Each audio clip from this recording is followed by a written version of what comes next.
Voilà, bonjour Louise. Bonjour. Alors, nous avons souhaité échanger ensemble autour d'un premier roman pour toi. Oui, Et je pense également que c'est un premier échange que tu nous offres quelque part autour de ce livre, tout à fait. qui s'appelle donc La vie malgré nous. Oui, C'est un titre en fait que je trouve un petit peu énigmatique. Et donc, l'idée, c'est un petit peu que tu nous expliques ce que recouvre ce titre. Et alors, j'ai vu également qu'il s'agissait, il est intitulé sur la couverture, Roman témoignage. Alors, oui. on doit prendre ce livre comment? Comme un roman, comme un témoignage, comme Alors, quelque j'ai chose écrit, d'autobiographique? oui, alors c'est mon histoire, Oui, mais que j'ai écrit sous forme d'un roman pour que tout le monde puisse s'y identifier. d'accord. J'ai pas voulu faire du personnel, du moi. J'ai pas voulu que ça tourne uniquement autour de moi parce que c'est l'histoire de, hélas, beaucoup de gens, encore aujourd'hui. Et donc, j'ai voulu que tout le monde puisse se reconnaître à travers ces pages. Mhm. C'est pour ça que j'ai romancé, j'ai utilisé une héroïne, Joanne, qui raconte quelque part, qui confie à sa tante son vécu. Et c'est un livre qui est sorti en décembre 2020. Oui, Donc, il est tout récent, tout chaud. il est tout Et jeune. voilà, il est tout jeune, un premier roman tout jeune. Et en fait, l'écriture de ce livre, tu l'as entamé quand? Alors, je l'ai entamé début 2020. Tout début 2020, je me suis retrouvée, on va dire, sans activité professionnelle. Comme je suis quelqu'un qui adore lire, qui lit énormément depuis toujours, j'ai toujours écrit de la poésie ou j'ai fait aussi, j'ai été nègre pour certains. Voilà, j'ai fait quelques expositions littéraires. Donc j'ai toujours écrit en priorité de la poésie. Mhm. Et ce livre est né, ben voilà, tu as du temps, donc ben, au départ, on te dit, mais écris, raconte ta vie. Au départ, on ne se sent pas forcément capable de raconter ça à travers un livre. Écrire un livre, c'est beaucoup de mots, c'est beaucoup de pages, c'est énorme, c'est une mise en place, beaucoup de syntaxe. Donc, c'est un travail laborieux. Et j'ai quand même essayé au départ en trois parties. J'ai fait trois petits tomes. Et dans la foulée, ben, sur des conseils avisés de quelqu'un qui croit en moi, Mhm. cette personne m'a dit envoie à des maisons d'édition. Voilà. Je l'ai fait sans conviction aucune, ne croyant pas du tout que ça puisse avoir un impact ou que ça puisse intéresser ou même plaire. Et beaucoup de maisons d'édition au départ m'ont envoyé les fameuses lettres bateau, vous ne correspondez pas au profil Mhm. éditorial. Et un jour, grande surprise, un éditeur m'a contacté, donc Olivier Duquers de la Maison Libre de Lire, et m'a dit le livre, oui, un, on veut absolument, mais. Donc là, on se dit pourquoi mais. Mhm. Ben, en fin de compte, on ne veut pas trois tomes, ça fait trop court, c'est trop épuré. On aimerait un seul vrai livre. Il faudrait nous réunir tout ça et le faire corriger. Donc là-dessus, j'ai retravaillé complètement la mise en page forcément du livre et son approche, puisque ben, dans le coup, c'était plus trois petites parties, mais un seul gros livre, qui est lui découpé d'ailleurs en trois parties. J'ai quand même respecté ce côté trois thèmes bien précis à l'intérieur Mhm. même du livre. Je l'ai envoyé auprès donc de la correctrice que m'avait recommandé Olivier Duquers, donc Elisabeth Desdonnes, avec qui j'ai lié un lien d'amitié relativement fort, parce que bon, elle a compris que c'était mon histoire. Donc déjà, elle s'est imprégnée, Mhm. ça l'a beaucoup touchée, et on a échangé pendant des heures au téléphone. Elle fait un travail minutieux, formidable. Elle est très assidue dans ce qu'elle fait. Elle est comme moi, on est des perfectionnistes. Donc, j'ai trouvé quelqu'un, quelque part, qui pouvait être mon égal au niveau de travail. Mhm. Et on a réussi donc à pondre ce livre. On l'a resoumis de nouveau au comité de lecture et qui a reçu apparemment un grand oui. Et la maison d'édition a été ravie de pouvoir signer un contrat avec moi. Mhm. Mais en fait, ce livre, finalement, une fois que tu as décidé de l'écrire, il a été écrit relativement vite. Oui.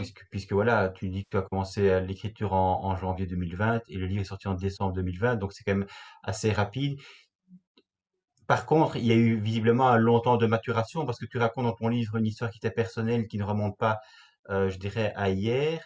Donc, du coup, quel était un peu cet élément bascule qui fait que tu as décidé d'écrire ce livre maintenant et pas plus tôt? Alors, plutôt compte tenu, on va dire, de ma vie, c'était pas possible. Je travaillais beaucoup. J'ai élevé mes enfants. Voilà, comme tout le monde, j'ai eu une vie. Qu'on peut lire d'ailleurs dans ce livre. Hmm, J'ai eu une vie relativement lourde et je n'étais pas, on va dire, ni encadrée, ni accompagnée, ni soutenue par rapport à déjà mon histoire. Je n'étais pas écoutée non plus par rapport à mon histoire. Et le fait que un jour, vous avez quelqu'un qui vous écoute, qui croit en vous et qui vous dit, je sais que tu en es capable, ça donne envie. hmm, Parce que si pendant des années, on vous dit, t'es bonne à rien, tu feras jamais rien de ta vie, et que ça dure, et que ça dure, et que ça dure, vous finissez par y croire, à en être persuadé, de n'être rien. Et un jour, vous rencontrez quelqu'un qui vous dit, si, moi, je crois en toi, je sais que tu es capable de le faire, tu peux le faire, tu sais écrire, donc fais-le parce que ça peut aider beaucoup de gens. ouais, Donc, de base, c'était d'abord pour ça. Un exutoire pour moi et pouvoir aussi aider beaucoup, beaucoup de gens à briser le mur du silence. c'est ça. Parce que ce mur du silence, généralement, est une chape qui enferme complètement les victimes. Hmm. Et pour qu'on comprenne bien, Louise, justement, quelle est cette histoire, peut-être peut-on commencer par cette première partie de ton histoire qui est la première partie du livre aussi. Alors, j'ai été victime par ma mère de violences physiques, d'humiliation. J'ai été victime d'inceste par son conjoint pendant des années.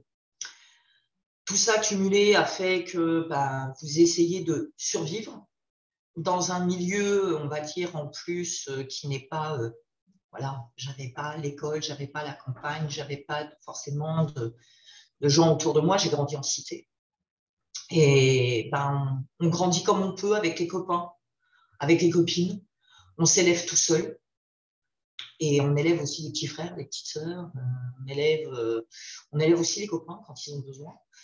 Et une fois arrivé adulte, quand quelque part je pensais avoir fui ce système, ces bourreaux et tout ça, je me suis retrouvée confrontée au fait d'être à la rue avec un conjoint qui lui était également violent et alcoolique. Voilà. Et cette mise à la rue, en fait, elle remonte à... Tu avais quel âge à ce moment-là? J'avais 19 ans, Et les actes incestueux, ils ont commencé vers quel âge? 8 ans. Et Donc, tu as... la première fois, oui, j'avais 8 ans, c'était le jour de mon anniversaire. Il y a des dates qu'on n'oublie pas. Hmm, Et ça a duré jusqu'au décès de cette personne. Donc environ 15 ans et demi, 16 ans. hmm. C'est une très très longue période, ça. Oui, Et du coup, on fait comment au quotidien pour vivre avec ça? on ne vit Comment... pas, on vit pas, on survit. On survit parce qu'on n'a pas le choix. Donc, on fait avec. On, on essaye, hein, parfois, honnêtement, oui, de sauter la vie, ça c'est clair, de fuir même.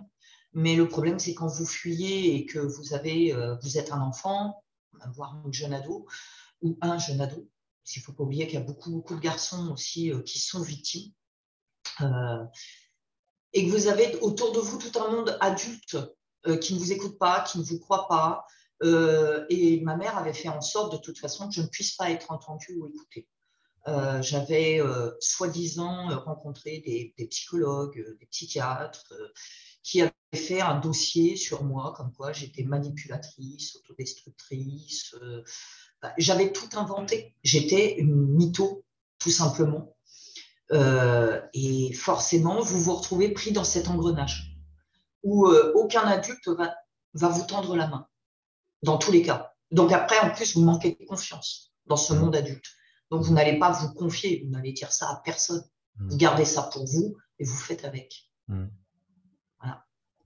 Et donc, ça veut dire que ta mère, en fait, était parfaitement au courant des actes Ah, tout à incestueux. fait. J'étais le cadeau de mariage. Donc, elle était tout à fait au courant. Oui. J'étais un cadeau de mariage. C'était un contrat qu'elle avait passé avec son conjoint. Parce que ça, c'est quand même difficile de comprendre qu'une mère, finalement, consente à ce que sa fille soit abusée par son compagnon. C'est quand même, D'autant plus, oui, quand on est maman, après, à son tour, oui, on ouais. ne peut pas concevoir ce genre de choses. Mais non, non, elle était tout à fait au courant. Mais je suis pas, j'étais pas un enfant désiré, déjà de base. Et je pense que c'était, je sais pas, une vengeance ou sa façon d'être, je ne sais rien. Il y a jamais eu de discussion autour de ça avec ta mère possible. Non, non, non, parce que après, en grandissant, quand je suis arrivée à l'âge de l'adolescence, il y a eu, on va dire, tout ce qu'on appelle la colère, la rage, la haine, l'incompréhension qui se mélangent. Et la seule fois où j'ai essayé de lui demander pourquoi, euh, elle n'a même pas daigné me répondre. Hmm. J'ai eu droit, oui, à des insultes et des coups, mais aucune réponse. Donc après, la haine a laissé place au reste. J'ai jamais cherché à vouloir comprendre qui elle était quelque part. Hmm. Pour moi, elle était devenue un monstre que je fuyais. C'est ça. Et dans ton entourage proche, tu as eu l'occasion de parler.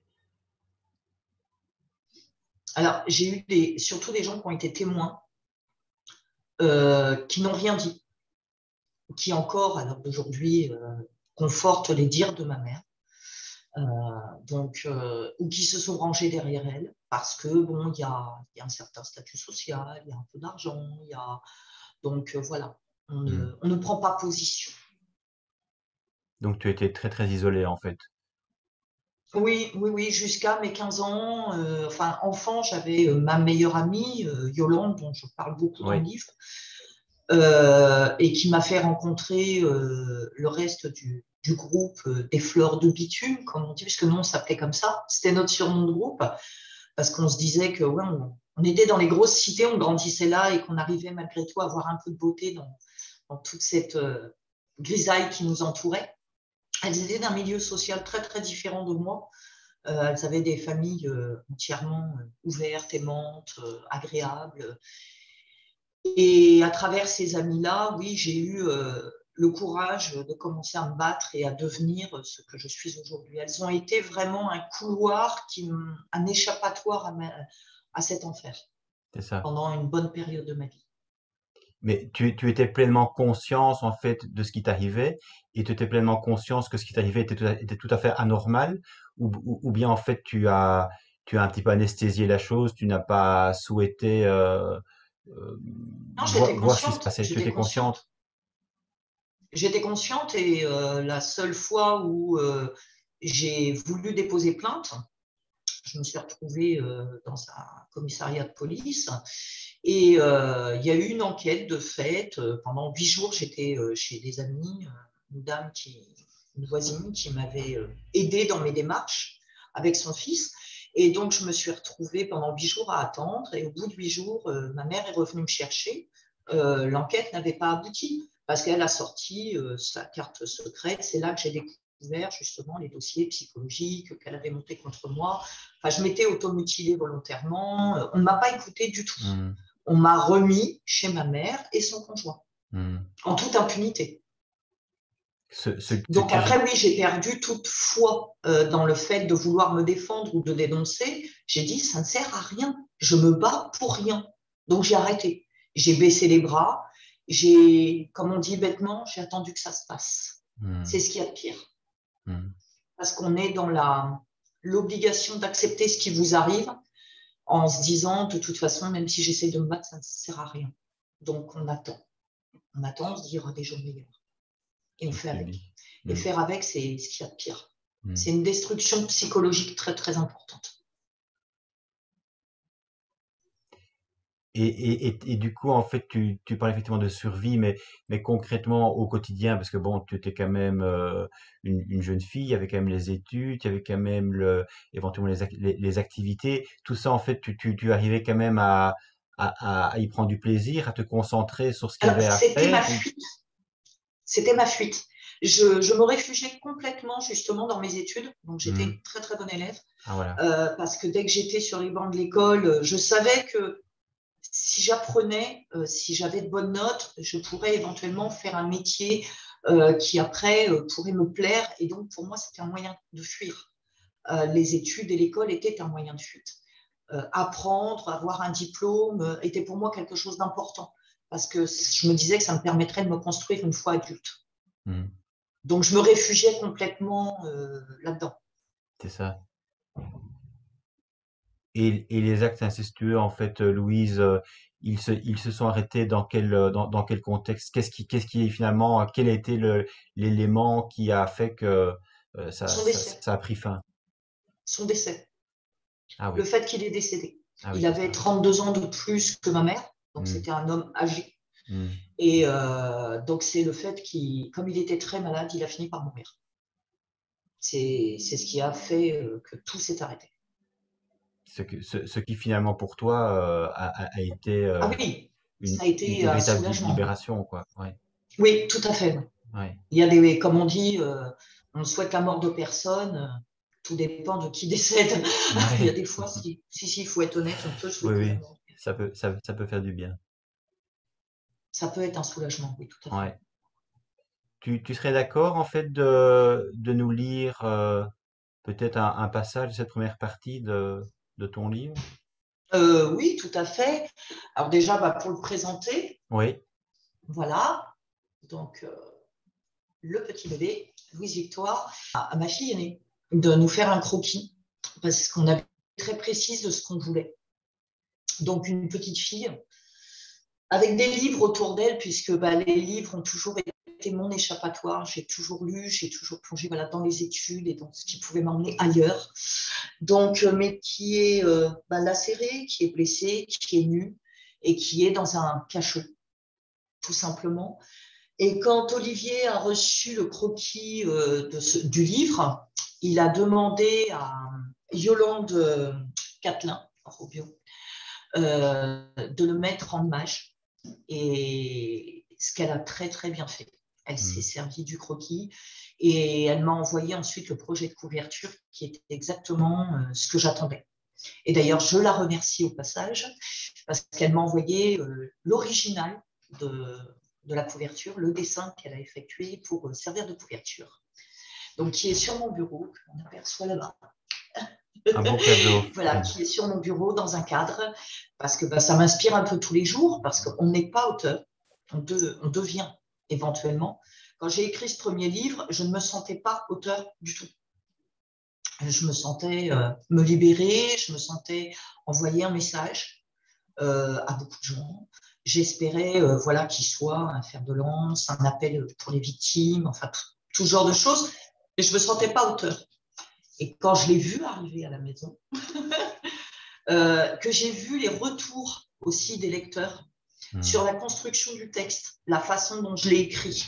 Il n'est pas écrit comme beaucoup de livres où je fais le moi, je, c'est pas linéaire. Ils ont aimé mon style d'écriture. Apparemment, j'ai un style qui est particulier et original, qui leur a plu. C'est les retours du moins que j'ai eu et du comité de lecture, de ma correctrice et de tous mes lecteurs. À chaque fois, Mm. c'est un style vraiment bien à toi.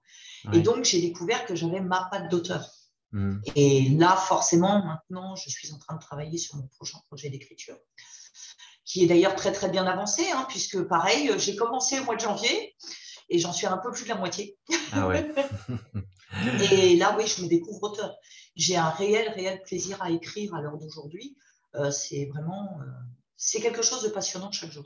Mm. Je m'éclate tous les jours à prendre mes notes, à faire mes recherches, à écrire, à me découvrir moi aussi en tant qu'auteur. Ouais.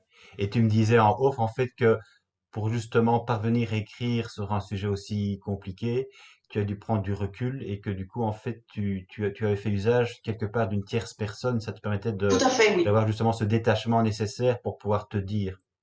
Oui, tout à fait. Donc, au tout début que j'ai commencé à écrire, c'était terrible parce que ça ramène beaucoup de choses, forcément, beaucoup de souvenirs et beaucoup de passages difficiles. Donc, j'avais énormément de difficultés. Les cauchemars étaient revenus de plus en plus fréquemment. Et mon, mon chéri m'a dit, tu devrais écrire, mais utilise quelqu'un. Sers-toi justement, identifie-toi à un personnage. Mm. Et j'ai créé Joanne. Et du jour où Joanne est arrivée pour m'aider à écrire quelque part ce livre, où j'ai raconté son histoire à elle, je me suis détachée, moi, quelque part, du fait, ça m'est arrivé. Je voulais pas ce côté-là, ce voyeurisme, cette identification, ce narcissisme, quelque part aussi, de dire moi. Mm. Et Joanne est arrivée, et c'est vrai que ce prénom composé est venu tout seul. Parce que Anne, tout le monde, c'est un prénom doux, c'est un prénom de petite fille, et tout le monde souvent identifie Anne à Anne Frank. Mm. Et Joe étant le côté un peu garçon manqué, et c'est vrai que malgré tout, on peut aussi identifier un garçon grâce à Joe. Mm. Mm. Donc ça parle autant aux jeunes hommes qu'aux jeunes femmes, aux hommes et aux femmes, anciennes victimes ou victimes actuelles, et donc tout le monde peut se reconnaître à travers Joe. Mm. Voilà. Et Très c'est ce que bien. je voulais. Et je suis arrivée, grâce à de très très bons conseils, à exactement ce que je voulais. J'ai des gens qui échangent avec moi régulièrement et qui me disent, j'ai lu votre livre, je me suis reconnue dedans, ça m'a parlé. J'avais l'impression que j'étais Sophie, donc pour certains, ils étaient la confidente, et pour d'autres, ils étaient vraiment Joe.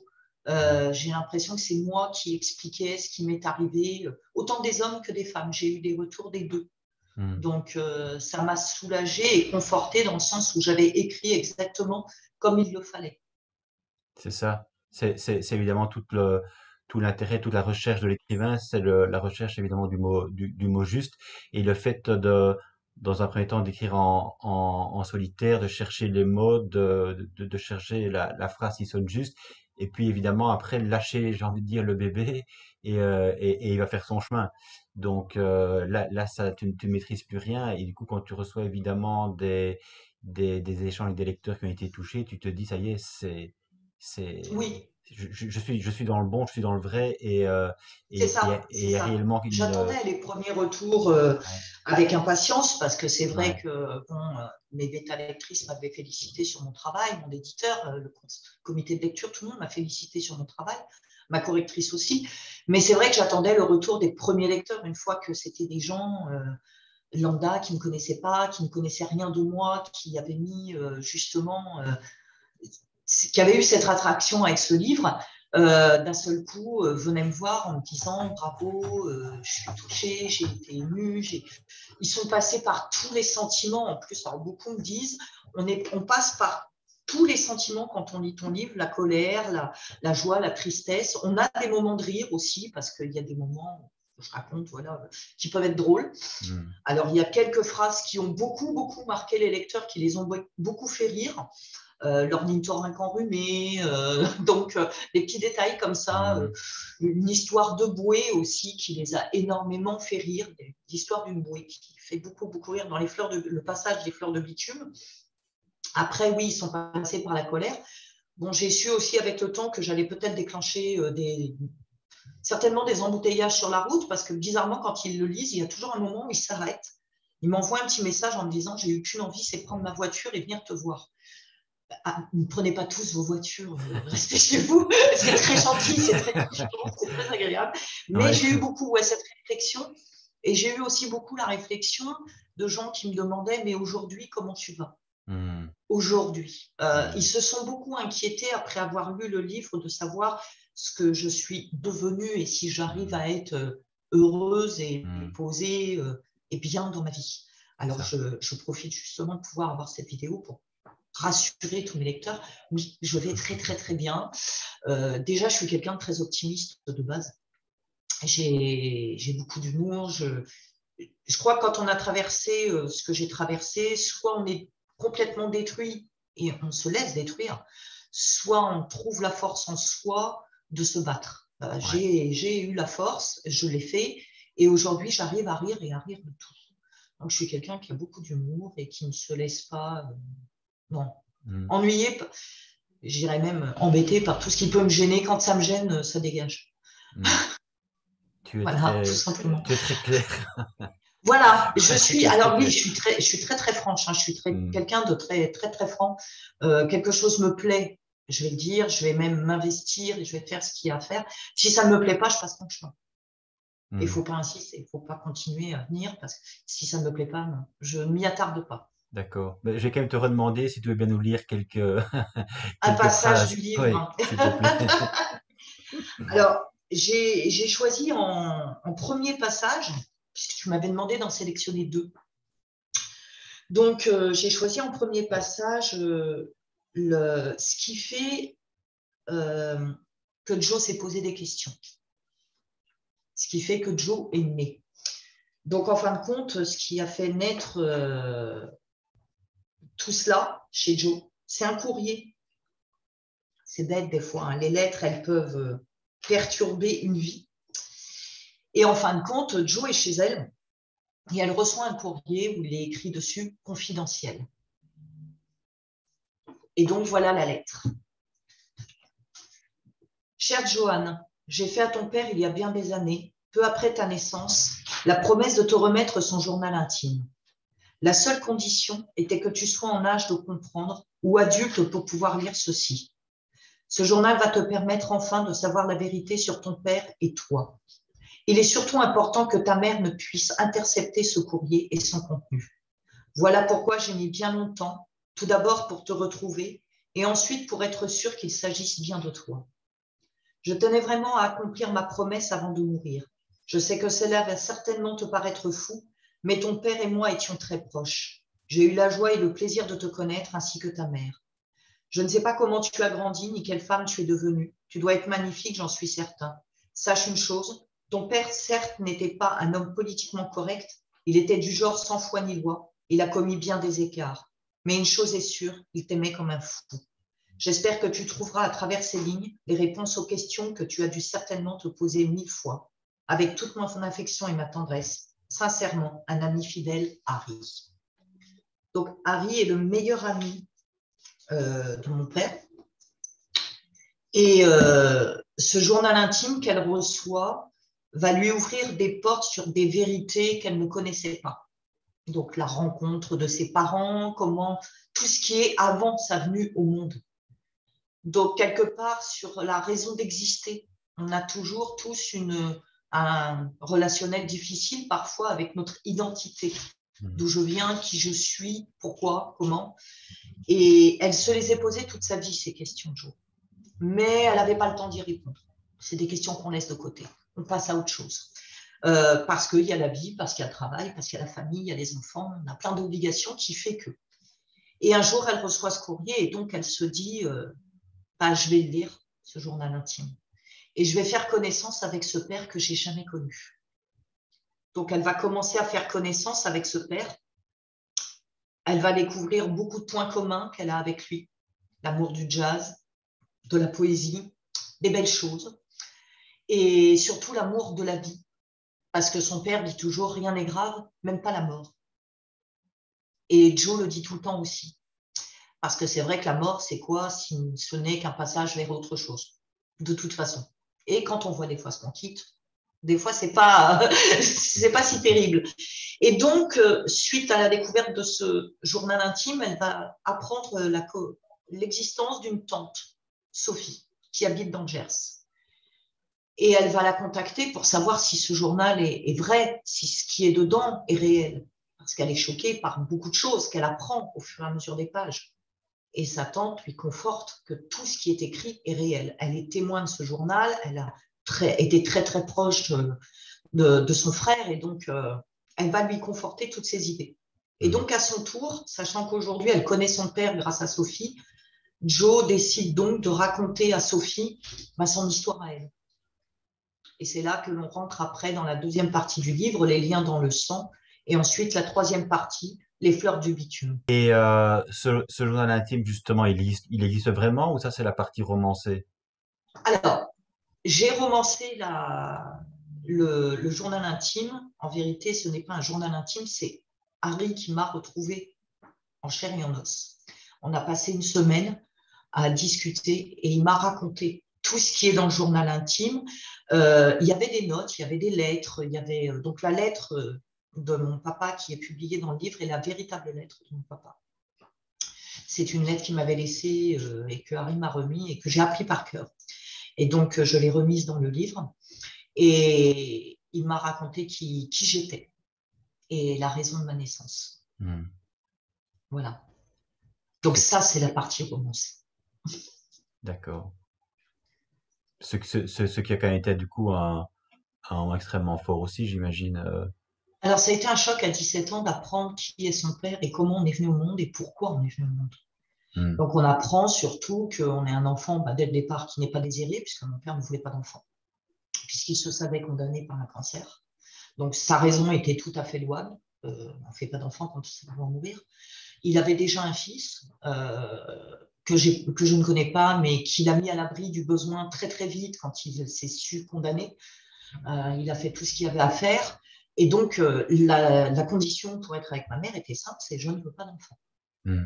Et voilà. Et ma mère venant d'un milieu, on va dire, de prostitution, puisque c'est une ancienne prostituée, lui l'a sorti de là. Il travaillait dans les grands palaces parisiens, donc le Ritz, le Plaza, tous ces endroits-là. Il allait à Cannes, il faisait les saisons. Et il lui a trouvé un travail respectable et tout. Elle était persuadée qu'un jour ou l'autre, il allait partir. Il ne voulait pas lui dire je vais mourir. Donc, elle est tombée enceinte sans son accord. Comme on dit vulgairement, elle lui a fait un petit dans le dos. Ouais. Et donc, je suis arrivée. Alors après, c'est vrai que quand on remonte mon histoire, vraiment les gens qui se sont plongés dans le livre, j'ai eu certains de mes lecteurs qui m'ont posé la question en toute sincérité. Ils m'ont dit très, très honnêtement, est-ce que tu peux nous dire, es-tu certain de cette paternité? Alors non, je n'en suis pas certaine. Voilà. Il m'a donné un nom, il s'est occupé de moi, il a été là. Le peu de temps qu'il avait à faire, il a été là pour moi. Donc pour moi, c'est mon père. Voilà. Mais tu disais que, à travers l'histoire que tu es en train de nous dérouler, ton histoire singulière, tu disais que par rapport à ça, justement, on peut en sortir complètement détruit, comme on peut, et comme c'est le cas pour toi, essayer effectivement de s'en relever. Euh, Comment toi, en fait, Louise, tu t'y es pris, entre guillemets, pour justement être capable de te relever? Tu es passé, j'ai envie de Alors, dire, par quoi? Qu'est-ce que tu as mis concrètement en œuvre, en place pour être la alors femme en que tu es œuvre, aujourd'hui? d'abord, j'ai fait beaucoup, j'ai énormément participé à des associations caritatives, Eau du Cœur, comme le Secours Populaire, comme toutes ces choses-là, parce que ça me donnait justement l'occasion, moi, d'aider aussi beaucoup. J'ai également longtemps, anonymement, fait du bénévolat dans un centre pour les enfants et les femmes victimes de violences, où j'intervenais juste pour les écouter. Parce que parfois, se confier à quelqu'un qu'on dit assistante sociale, psychologue, ça freine, ça fait peur, malgré tout. Quand on est victime de tout ça, c'est pas forcément les premières personnes à qui on a envie de parler.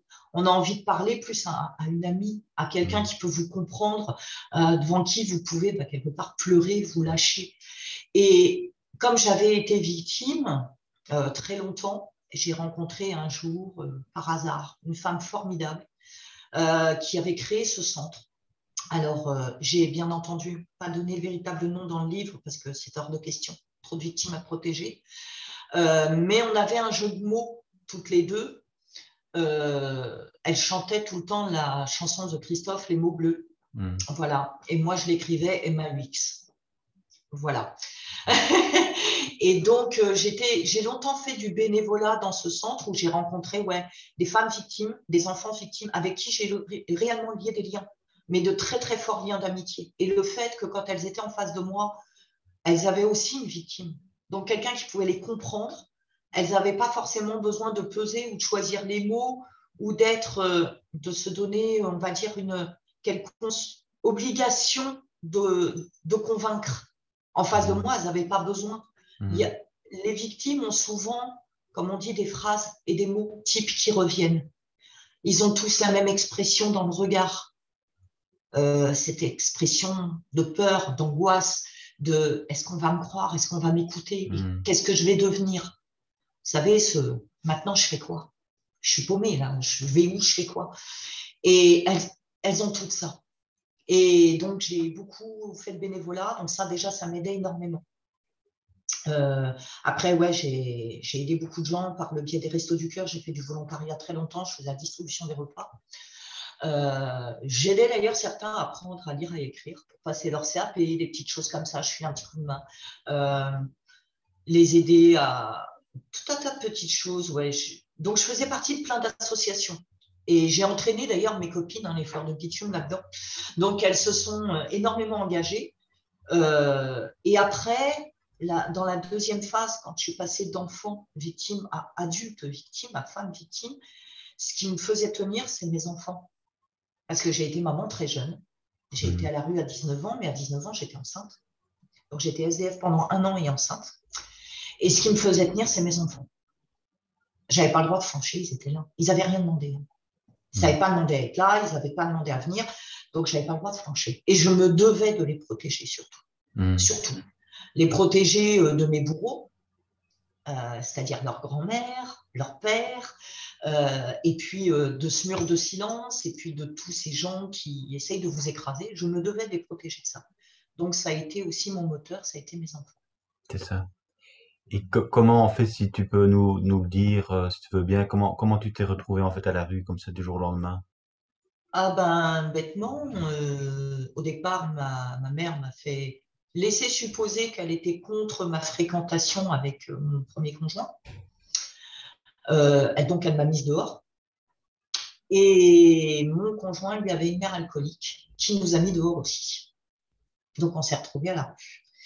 J'ai appris des années après que, en fin de compte, tout était plus ou moins prévu puisque ma mère avait signé un contrat avec mon conjoint n'étant pas soi-disant dans l'état de m'occuper de moi-même, c'est ce qu'avaient ressorti tous les psychologues qui avaient monté ces dossiers contre moi. J'étais incapable de m'occuper de mon enfant moi-même. Il était devenu mon tuteur légal.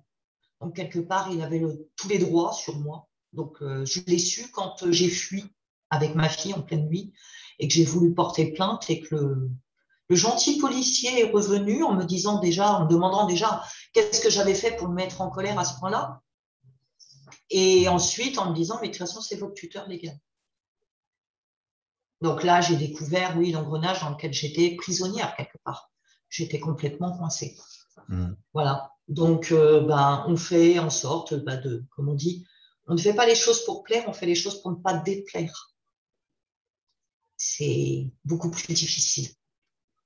Pour On fait correspondre aux attention à la moindre attentes. chose que l'on dit. Mhm. Oui, et puis on fait attention à la moindre chose que l'on dit, au moindre geste que l'on fait, au moindre regard même que l'on pose, pour éviter la colère. Mhm. Mais en fait, Donc, on ne vit pas. Hein. mhm.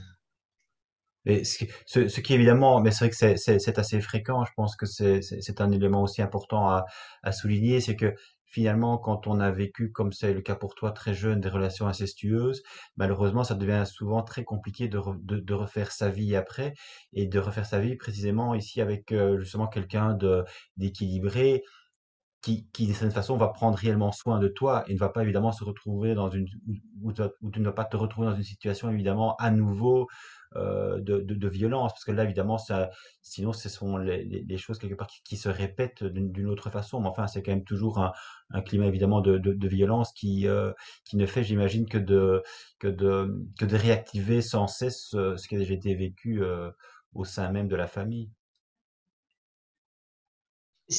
On tombe dans un engrenage parce que comme on n'a pas d'amour et d'estime de soi, on finit même par croire que ce qu'on vit, on le mérite.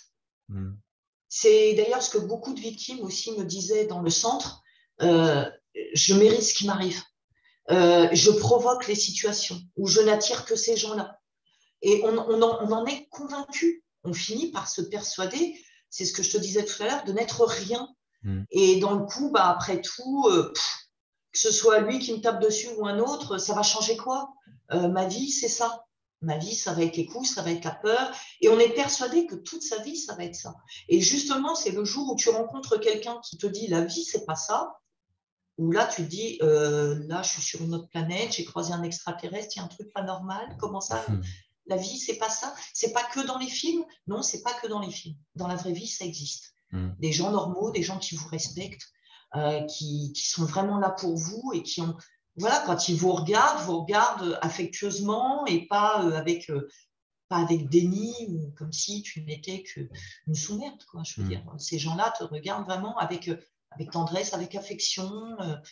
Et là, c'est un regard qui change. Tu te sens, alors, pas pousser des ailes parce que ça, c'est faux. C'est très long. Arriver à croire en soi après autant d'années n'est pas quelque chose qui se fait facilement. Mm. Je le sais bien. J'y crois encore pas. Donc, tu vois, je n'y arrive encore pas. On me pousse régulièrement, hein, doucement et gentiment, mais on me pousse régulièrement parce que je suis quelqu'un voilà, qui doute d'elle tout le temps, qui a peur de tout, qui doute de tout. Enfin, voilà. Et malgré tout, je suis une combattante parce que j'ai envie, j'ai vraiment envie de le faire et j'ai vraiment envie d'y arriver et de réussir quoi, à faire ce chemin. Ouais.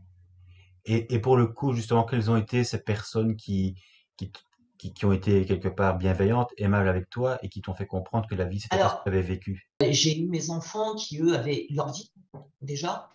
Et ma fille, un jour, en fin de compte, avait un copain et elle voyait ce qu'on peut attendre de la vie quelque part, que c'est beau, que c'est chouette et que ça vaut le coup d'être vécu. Et le fait que tu t'enfermes, en fin de compte, dans un système pour conforter et pour rentrer dans le lot. Et elle m'a dit, mais t'es pas heureuse, faut arrêter, faut tout arrêter, faut partir. Et donc, il y a eu mes enfants et il y a eu mon conjoint. Alors, lui qui m'a réparé petit à petit et continue encore, me soutient dans tout ce que je fais, puisque bah, c'est lui qui, gentiment, et il a juste les bons mots au bon moment, tu vois, pour me pousser à voir écrire ce livre, à l'envoyer à la maison d'édition. Et j'ai sa famille, j'ai un nouveau réseau, on va dire, d'entourage qui Mm. fait que tous ces gens-là m'aident petit à petit et jour après jour à me soigner, à me guérir, à me reconstruire. Mm. C'est tout ce nouveau réseau. En fin de compte, j'ai laissé derrière tout ce passé, tous les gens du passé. Mis à part mes enfants, il n'y a plus personne de mon passé qui a accès à ma vie d'aujourd'hui. J'ai Mm. entièrement redémarré à zéro. Je suis née de nouveau, comme je pourrais dire. Si je devais mettre un terme précis là-dessus, j'ai eu une réelle renaissance. Mm. Donc elle est arrivée tard, elle est arrivée à 44 ans, hein, mais vaut mieux tard que jamais. Et non, oui, je commence aujourd'hui à avoir. J'ai repris goût à la vie. C'est vrai que ça prend un temps considérable, mais ce qui est chouette, c'est de voir quelque part que tu as réussi justement à reconstruire euh, une vie et une vie d'amitié, j'imagine, mais aussi une vie familiale, ce qui est quand même souvent extrêmement compliqué pour un enfant qui est incestué, d'être capable de renouer des liens de confiance et de nouer aussi, dans ton cas, un lien conjugal avec un homme. C'est pas évident à mettre en place. Pas du tout. C'est quelque chose et alors, pour soi, c'est difficile et c'est aussi difficile pour l'autre Hmm. parce Oui. que ben, les blessures sont là et on est obligé d'en prendre malgré tout à chaque fois conscience, quoi. Hmm. Oui, et l'autre doit être aussi vigilant du coup à éviter d'être maladroit, de réveiller un trauma C'est ça. passé, de respecter tes difficultés qui sont les tiennes et qui restent les tiennes du fait de ce que tu as vécu, parce que je pense quand même que ton quotidien continue finalement aussi à être impacté par ce que tu as vécu. C'est difficile d'être légère en permanence, de sortir, de s'amuser comme si en fait il n'y avait pas de traces encore dans ton psychisme Ah non, non, et dans ton corps. c'est quelque chose qu'on ne fait pas. C'est quelque chose qu'on ne fait pas. Il faut des années pour arriver à ça. Il aurait fallu que je commence ma renaissance à 20 ans, 25 ans. Donc, non, non, c'est quelque chose, malgré soi, c'est là tout le temps. Après, on fait abstraction dans le quotidien parce que. Mais il y a parfois, oui, des situations qui te ramènent. Alors, ça peut être bête, hein, des fois, c'est un film à la télé, c'est une chanson, enfin, des fois, ça tient à très, très peu de choses. Bon, en plus, je suis quelqu'un, dans le coup, forcément, par rapport à tout ça, d'hyper émotif. Donc, ce qui aide pas. Ouais. Mais voilà. Et c'est vrai que, non, non, les gens, on est. quelque part, même si on montre un certain détachement, c'est pour se rendre plus fort. Mais c'est faux, c'est complètement faux. C'est une image que l'on donne. On n'est pas comme ça. On se protège, on se blinde quelque part pour C'est ça. éviter de souffrir. Mm. Voilà. Et donc ça reste une réalité au quotidien, quoi. Ce besoin de prendre une distance, de se blinder un minimum pour que la vie soit quand même finalement, entre guillemets, acceptable. Ben, toujours, mais c'est contre soi-même. C'est même pas contre les autres, c'est contre Ouais, soi-même. oui, bien sûr, On bien se fait sûr. violence par rapport à ses propres cauchemars, à ses propres pensées négatives, enfin, par rapport à tout ce qui peut quelque part nous blesser. Donc, Mm, on se fait violence soi-même, oui. Oui, mm, c'est un combat personnel, oui, de tous les jours, bien sûr. c'est ça. Comme toutes les victimes d'ailleurs, hein, c'est ce qu'elles. Quand j'échange beaucoup avec mes lecteurs, c'est ce que et ceux qui ont connu le même genre de parcours me le disent toutes. Oui, on a socialement les gens ne se rendent pas compte. Non, parce qu'on ne laisse rien paraître. C'est pas le but. On n'en a pas envie en plus, parce que sinon on se sent après dans cette obligation de se confier. Alors vous avez les gens qui vont vous écouter avec sincérité, et vous avez aussi chez l'humain ce voyeurisme qui fait que, ouais, ils veulent bien vous écouter, mais si c'est pour en savoir un petit peu plus, Mm, mm, c'est toujours sympa. Et donc, oui, les victimes souvent me le disent, elles aussi, ben, se mettent une carapace et ne montrent rien. Elles ont l'air de gens, souvent d'ailleurs avec beaucoup, beaucoup d'humour, assez, qui ont tendance même à avoir un humour presque noir, même des fois. Euh, et justement, on se cache derrière ça.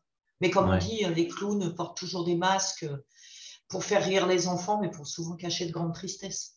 Ben oui, c'est ça, hein. C'est Oui. souvent ce qu'on dit. C'est comme l'humour, parfois ça cache beaucoup de choses effectivement aussi, hein, mais c'est vrai que Hum, pour avoir déjà quand même parlé avec quelques victimes, que ce soit des personnes qui ont été violées ou incestuées, c'est la, la reprise de sa vie en main est extrêmement complexe et c'est souvent un très très long chemin. Alors on espère toujours évidemment qu'au bout du chemin il y a un peu de lumière, mais bon c'est pas forcément vrai pour tout le monde. Il y a des personnes évidemment qui pour qui la vie est tellement devenue insupportable qu'elles n'ont d'autre solution que de mettre fin à leur jour aussi. Donc c'est pas toujours un chemin de renaissance. Et ça c'est quelque chose pour moi qui est important. C'est aussi ce que tu me disais, c'est que tu n'as pas du tout écrit ce livre pour qu'on ait pitié de toi, loin s'en faut. Certainement pas pour qu'on garde de toi l'aspect de quelqu'un qui est finalement victime et reste victime jusqu'à la fin de ses jours, mais c'est justement aussi pour donner, d'abord que c'est thérapeutique, je pense, c'est libératoire de mettre des mots sur son propre vécu, mais ensuite aussi évidemment dans l'idée de rejoindre les autres et de leur dire, voilà, c'est possible, quoi. Si moi j'en suis sorti, toi aussi tu peux en sortir. Exactement, oui, ça a été fait dans ce but-là. Mm. C'est avant tout un livre, même s'il est dur, c'est d'abord un message d'espoir. Voilà. Oui, il y a une vie après, on peut se reconstruire, on peut être de nouveau quelqu'un, on peut de nouveau s'apprécier et être apprécié, et vous avez le droit au bonheur après. Mm. Mm. C'est un droit fondamental auquel vous pouvez prétendre.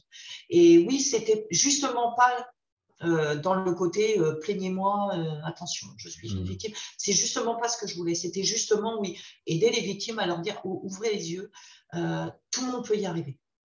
Tout le monde peut un jour avoir le droit d'être heureux, à chacun trouver ce qui le rend heureux et d'y aller complètement, quoi. Mm. Et c'est possible. Oui, c'est exactement ce que je voulais faire ressentir à travers ce livre. C'était avant tout un message d'espoir. Ouais, ouais. Parce que c'est vrai que la question évidemment de l'estime de soi est quelque chose d'extrêmement important et c'est vrai que tu peux évidemment donner aussi espoir aux autres si, par définition, toi-même, tu montres par ton propre cheminement, par ta propre écriture, que de certaine façon, tu en es sorti. Et du coup, effectivement, tu gagnes évidemment en crédibilité, rien de tel que l'exemple d'une personne qui est passée par là et pour laquelle on peut effectivement se rendre compte que, que, que, que les choses ont changé, que petit à petit, il y a un mieux-être qui s'est mis en place. Et du coup, en fait, tu nous parlais de ton livre en trois parties. Oui, On peut passer à la deuxième partie. voilà, donc la première partie, donc le journal intime, c'était justement otage. La deuxième partie, c'est les liens dans le sang. Donc c'est vrai que c'est la partie de mon enfance et une grosse partie de mon adolescence. Et la troisième partie, c'est les fleurs de bitume, donc la connaissance de mes amis avec ma colocation et ma vie d'adulte. Voilà. Donc, c'est pour ça que je l'ai écrit en 3 parties. Mhm. Et je voulais vraiment structurer le livre par rapport à des périodes précises de ma vie, pour quelque part aider aussi le lecteur, parce que bon, je me suis aussi mise en tant qu'auteur à la place du lecteur. C'est-à-dire que quand je me relis, je ne je me mets pas en tant qu'auteur. Je lis ce que j'aimerais, moi, avoir entre les mains quand je suis en train de découvrir un livre. Mhm. Donc, je fais un peu le ménage dans ma tête, j'essaye de me décrocher un peu justement de tout ce que je viens de faire, parce que c'est quand même une histoire que je connais, et je prends la place du lecteur. Donc, dans ma tête, je décroche un petit peu, je prends une deuxième personne qui fait le boulot à ma place et qui devient lecteur. Et généralement, quand je fais ce travail-là, j'essaye de voir, étant moi une lectrice assidue, si je suis satisfaite du rendu de ce que je lis et si ça me convient. Si ça me convient, je me dis que ça peut donc forcément convenir à d'autres parce que je lis de tout. Je n'ai Mhm. pas de style de prédilection, plus un autre. Voilà, je lis du Alexandre Jardin, je lis du Chatham, je lis du Christian Beuvet, Harlan Coben. Non, je lis absolument de tout. D'ailleurs, je fais souvent des retours sur ma page Facebook de livres que je partage pour mes lecteurs et Mhm.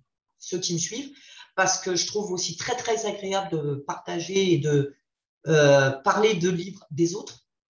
D'ailleurs, certains auteurs, collègues auteurs l'ont très, très bien fait pour moi. Et je découvre en ce moment certains des auteurs de la même maison d'édition. On a cet avantage d'avoir entre auteurs une certaine complicité avec certains et donc on se découvre les uns les autres. Et même si c'est des écrits très très différents, on arrive à se faire des jolies chroniques et des beaux retours. Et franchement, c'est ça, franchement sympa. Mhm. Et non, non, en lisant de tout, je me mets toujours à la place du lecteur. Toujours, toujours, toujours. Pour moi, c'est important d'être certaine qu'il puisse être satisfaite de ce qu'il va avoir entre les mains. Mhm.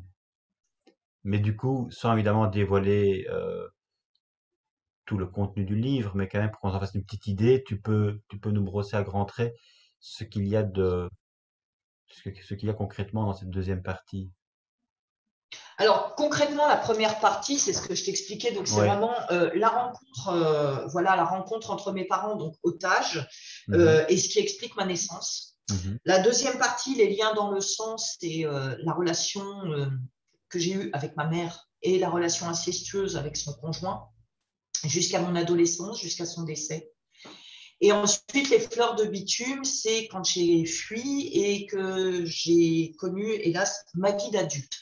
Donc, vie d'adulte, donc une première vie en couple pendant 7 ans avec un homme violent et alcoolique. Donc, où tu connais les coups, tu connais les viols de nouveau, tu retombes dans le même cycle. Et ensuite, pour mon plus grand bonheur, il est tombé très amoureux, m'a quitté. Donc, et pendant un an, j'étais très très bien dans ma vie. J'étais toute seule avec mes enfants, j'avais mes amis, et j'ai rencontré quelqu'un. Donc, je connaissais plus ou moins. euh, C'était dans le cercle professionnel, donc on se connaissait plus ou moins. Il connaissait également mon ex-conjoint. Cette personne, en fin de compte, est rentrée dans ma vie. Et petit à petit, les choses se sont faites, tu vois, sans que je me pose de questions. Je me suis installée avec lui. Enfin, du moins, au départ, j'ai gardé mon appartement, mais très, très vite, on s'est installés ensemble. Et les choses se font sans que tu t'en rendes compte. C'est insidieux. C'est-à-dire que cette personne-là, petit à petit, bah, on déménage. Tu vois plus ta famille. Puis bah, tes amis ne viennent plus. Donc, on t'isole, tu vois. Donc, ça prend du temps. Hein. Ça prend 5, 6 ans pour que tu te retrouves complètement isolé. Cette personne sait que tu as un vécu, mais bon, je ne veux rien savoir, je ne veux pas de détails. Cette personne, dans le coup, sait que tu es quelqu'un de fragile, Mhm. sait que tu es quelqu'un qui est manipulable parce que bah, là, il suffit d'appuyer sur le bouton qui fait mal, voilà. Et en fin de compte, je me suis retrouvée de nouveau devant quelqu'un qui était alcoolique, mais qui était surtout manipulateur et qui a profité de la situation, on va dire, pour avoir à la maison une femme, des enfants, qu'on peut montrer comme une jolie plante verte, mais qui ne porte absolument aucun intérêt à cette personne et qui, au contraire, dès qu'il peut, la rabaisse, l'humilie. Donc, il n'y a pas eu les coups, mais il y a eu quand même l'humiliation. Donc là, c'est une autre torture, c'est une torture qui est psychologique. C'est, on va dire, le coup de couperet, c'est l'effacement de soi. Tu perds toute estime de toi et tout amour-propre. Voilà. Et cette période-là dure 19 ans. Donc, ouais, non, j'ai eu, comme c'est ce que je dis, j'ai eu deux parcours, enfin trois parcours. Parcours de couple, bon, c'était franchement n'importe quoi. Donc, de 20 ans à 44 ans, j'ai pas rencontré les bonnes personnes. Et mon parcours d'enfant et d'ado, j'étais livrée à moi-même, absolument tout le temps. Et c'est vrai qu'à chaque fois, ça ramène, on va dire, tu avances comme ça dans ta vie et crescendo, à chaque fois, ça rajoute encore et encore et encore. Et tu finis vraiment par te perdre. Euh, Comme je te disais tout à l'heure, on perd tout amour propre. On n'a plus envie de rien parce que justement, on est persuadé, ces gens-là, justement, dont mon dernier conjoint, lui, a profité petit à petit dans le temps. C'est dans les années que les choses se sont faites. Les humiliations étaient de plus en plus présentes et c'est quelque chose qui se fait, ça grandit avec le temps.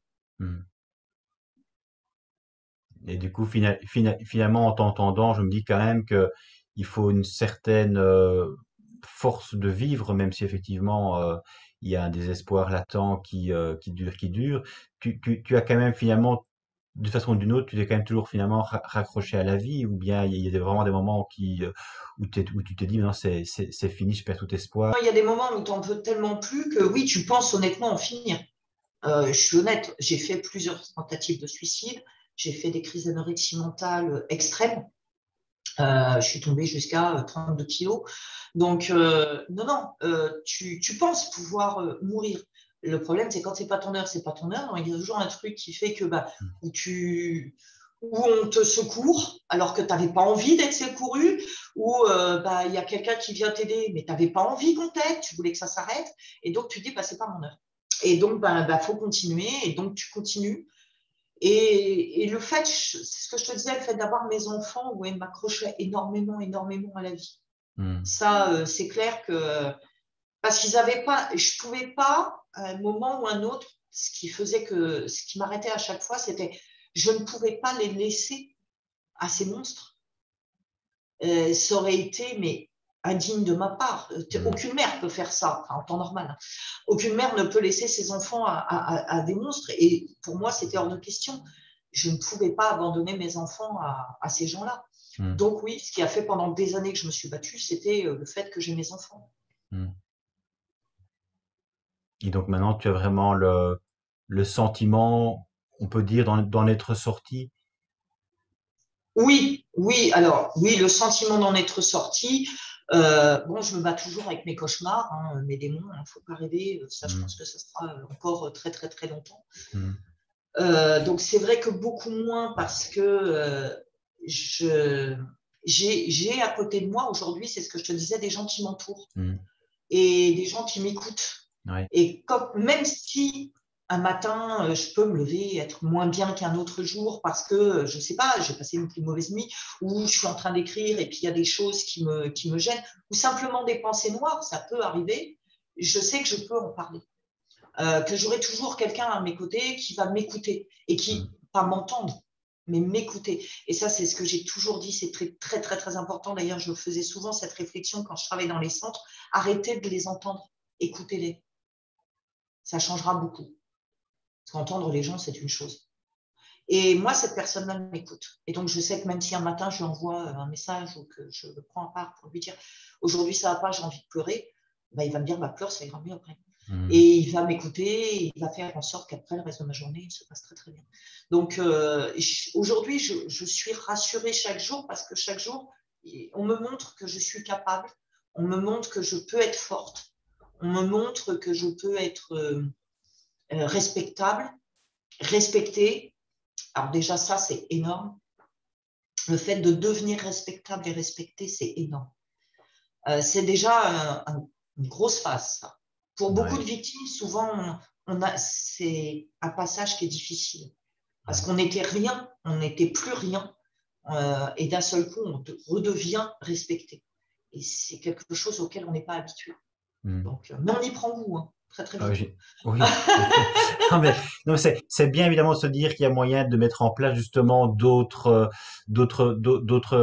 mécanismes, c'est-à-dire de chasser finalement tout ce qu'on a pu ressasser sans fin et qui t'a pourri la vie, et à un moment donné justement basculer dans des pensées beaucoup plus positives et de plus en plus il y a quelque part il y a autre chose de beaucoup plus j'ai envie de dire jouissif, léger, qui peut aussi se mettre en place et se dire effectivement que c'est quelque chose qui est possible. Et quand tu prends évidemment l'exemple de l'estime de soi, ça c'est évidemment fondamental pour quelqu'un qui de fait n'était rien et a subi et a attendu effectivement que que ça prenne fin sans être d'aucune manière, sans avoir la possibilité d'aucune manière de d'être l'acteur de sa vie, du coup, à un moment donné, prendre sa vie en main, s'autoriser à vivre, avoir une estime de soi, se sentir respectable et respecté, c'est une autre vie, quoi. C'est Ah, complètement. une renaissance, comme tu Oui, disais tout à voilà, l'heure. c'est ce que je te disais tout à Ouais. l'heure, une renaissance. Et c'est vrai que ça change aussi le regard qu'on a sur soi. Mm. Parce que le regard que les autres nous donnent, c'est-à-dire, oui, je crois en toi, tu es respecté, tu es respectable, il faut aussi que nous, après, on arrive à en être convaincus. Parce qu'on a beau te le dire, on t'a tellement avant brimé que malgré tout, tu as des doutes. Mm. Et d'un seul coup, le fait que tu arrives petit à petit à en être convaincu et à te dire, euh, bah, presque en rigolant, je suis devenue quelqu'un, et ben oui, ça fait plaisir. C'est Et gagné. voilà, et C'est d'un seul gagné. coup, arriver à se dire, ouais, ben, et quand on te dit, oui, ben, vous faites quoi dans la vie? Je suis auteur. C'est bien, quoi, je veux dire. D'un seul coup, c'est waouh, c'est agréable. On prend, oui, d'un seul coup, cette petite part Ouais. de plaisir, de candeur, presque de grandeur d'ailleurs, auquel on prend presque goût. Parce que d'un seul coup, même si ça a été très long, eh ben, ouais, on est quelqu'un, vraiment. Donc, Ouais. c'est très, très agréable. C'est une consécration, quoi. Complète, complète. Et c'est vrai que grâce à l'aide bah, je ne vais pas dire beaucoup de gens, parce que mon cercle est très, très, très petit, mais les personnes qui sont autour de moi, donc ma famille très proche, c'est eux qui m'ont aidé à me reconstruire, c'est-à-dire mon Mm. conjoint, mes enfants, ses enfants, et puis quelques amis, ma belle-mère, qui est une femme que j'adore énormément, à qui j'ai pu parler beaucoup aussi. Une femme à qui j'ai pu énormément me confier, euh, qui a été beaucoup à mon écoute. Alors ça, Mm. c'était quelque chose d'énorme parce que d'un seul coup, j'avais en face de moi une femme, mais qui aurait pu être ma maman et à qui je pouvais tout dire. Et ça, c'était génial. Ouais. Donc voilà, Pour, j'ai eu des gens comme ça, ouais. C'est ces petites perles, comme je me dis, c'est mes petites perles que je me suis mise autour du cou quelque part et dans le cou que je garde ouais, comme un bijou précieux. C'est mon petit collier de perles à moi. ouais. Mais pour le coup, c'est ce qu'on pourrait appeler des tuteurs, mais des vrais tuteurs, quoi, des tuteurs de résilience. Ouais, ouais, complètement, ouais. Tu, tu veux bien nous lire en fait un second passage de ton livre? Oui, bien sûr, bien sûr, bien sûr. Alors, en dernier passage, j'ai choisi un passage, on va dire, on parle aussi, comme je dis souvent, j'ai écrit un livre, mais je fais aussi beaucoup de poésie. Hmm. Et donc, je voulais quelque part, un peu en conclusion à ce livre, j'ai Sophie, suite à tout ce qu'elle a découvert sur sa nièce, se rend compte surtout que c'est devenu quelqu'un avec les années, quelqu'un de fort et quelqu'un qui mérite le respect. Et donc, j'ai écrit un poème que j'ai mis au féminin, mais qu'on pourrait très bien traduire au masculin, justement sur les femmes en général et les femmes qui ont été victimes et qui réussissent à se battre et qui ont réussi à se battre. Donc voilà, Regardez, elle est belle cette femme, pas comme ces filles sur papier glacé. En elle brûle une grande flamme, une qui ne sera jamais consumée. Elle est belle, de par son cœur arraché, des douleurs auxquelles elle a fait face, des cicatrices que le temps a laissées, de la force qui l'habille devant sa glace. Elle est belle de l'amour de ses enfants, elle est forte pour eux, sans aucun doute. Elle sait ce qu'est souffrir de ses amants, mais elle ne laisse jamais paraître ses doutes. Derrière son rire trop fort, elle cache des larmes incandescentes. Ne jamais montrer que le temps a tort, et elle se le doit, le contraire est de l'indécence. Regardez, elle est belle cette femme. Il m'a fallu une vie pour la rencontrer, voir dans ses yeux cette petite flamme, et juste quelques secondes pour l'aimer. Vous n'aurez jamais assez d'une vie pour la comprendre, pour l'apprivoiser. Moi seul de son âme connais l'envie. Regardez, elle est belle cette femme. Devant elle, baissez les yeux, faites preuve d'humilité. Lavez à grandes eaux vos sales âmes. Elle est cette femme qui a le droit d'être respectée. C'est vrai. Il y a beaucoup de choses derrière ces mots, hein. Quand on sait un petit peu quel est ton vécu, on peut prendre les mots, j'ai envie de dire, euh, au sens littéral, quoi. Je veux dire, parce que Oui, tout à fait. C'était le but.